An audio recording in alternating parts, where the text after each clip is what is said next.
Nissan has just facelifted its Z, and the Nissan Z has never been a great competitor. This generation of car hasn't really been able to keep up with the likes of the Toyota Supra. In fact, it hasn't even been able to keep up with a lot of the other quasi-competitors like the Subaru BRZ or the Toyota GR86.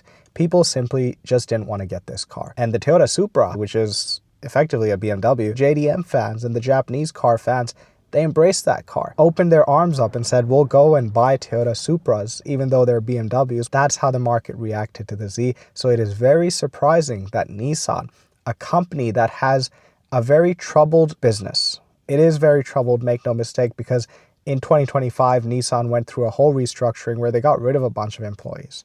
So Nissan is still on the chopping block effectively. It is quite surprising that they went ahead and they invested in a vehicle that is one of their lowest selling vehicles that the market overall just doesn't enjoy. In fact, for the entire year of 2025, Nissan sold just 5,487 Zs. And in the entire year of 2024, Nissan sold just 3,164 Zs. Now, if you compare that with some of their other cars, the difference is stark. The Nissan Versa, for example, in 2025 sold somewhere around 51,000 cars. The Sentra was 152,000, the Altima 93,000, the Frontier 65,000, the Pathfinder 101,000, the Rogue 217,000 cars, the Murano 42,000. So if you look at these numbers, a Nissan Z is not really a great selling car for the brand. Nissan has still decided to facelift the car, and I'm going to put some photos up on the screen because I think this facelift is brilliant. One of the biggest issues that the Nissan Z had was that the front just didn't look that nice. The rear, I think, is beautiful. It was beautiful, and that's why in the facelift they haven't really addressed the rear much, but the front just never looked that nice. Now they've got this grille and they've split it down the middle. It looks a bit like a shark nose grille in front. The badge, they've taken away the Nissan badge. They've put up the Z badge. It just looks like a much better car from the front, and that is exactly what was needed. They've got this new green color as well, which is their hero color. Very beautiful, much better than the highlighter yellow color that they came out with very early on. This is a very brilliant color. And then they've gone in the interior and they've made a tan interior option as well, which looks beautiful. They've made very minor revisions to the suspension, the shocks. Effectively, it is performance-wise going to feel very much like the previous car, right? It's basically, the story here is that interior and the front end, which surprisingly, guys, I think it really brings a package together. Now, what's going to hurt this car is the pricing. And at the start of the video, I said that the Nissan suffered, right, against competitors like the Supra. Why did it suffer? Well, it was priced just a bit too high.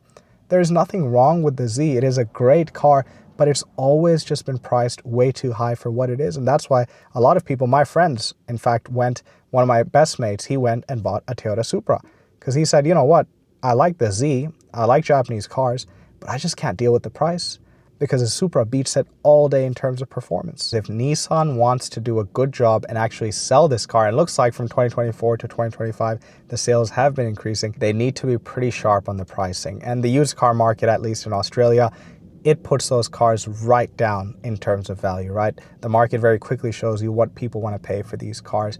In Australia, the Nissan Z in the used car market, you can have that in the 50s, right? Around 59,000 AUD. And it comes very close to a brand new GR86 or a brand new BRZ. If you get a used Z versus a brand new BRZ GR86, the price is effectively the same. So that's a market telling you that the Z isn't worth that much. Is it a great car? Yes, it is. It's a great car, but everyone understands that it's based on the older platform. It is just not going to compete with the likes of the Supra, and hence it cannot be priced that high. The engine's still good. It's still a reliable twin-turbo V6. It's a great engine. The 9G Tronic transmission as well. Even the manual box is good. But the car still, as a whole package, it is very much like a Nissan 350Z or a 370Z. It's not really a modern product. The market understands that. The market doesn't want to pay too much for this car. I think Nissan's done great in revising this car, giving it a facelift. It really shows that Nissan is still trying to make the best with what they have, right? I mean, this is a company that very much is under debt, very much is under pressure. This is a company that can go broke any day now. This is the company we're talking about, right? That got rid of so many employees, more than 11,000 employees, who's going electric.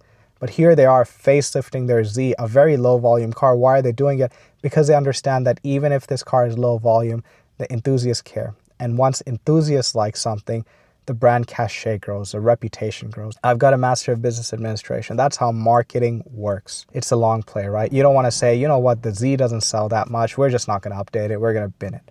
No. And it's the same thing with Formula One. You'll notice that McLaren, they're doing really well with Formula One. Well, guess what? Their sales go up. Their car business goes up. Now, do they spend a lot of money to be in Formula One? Yes.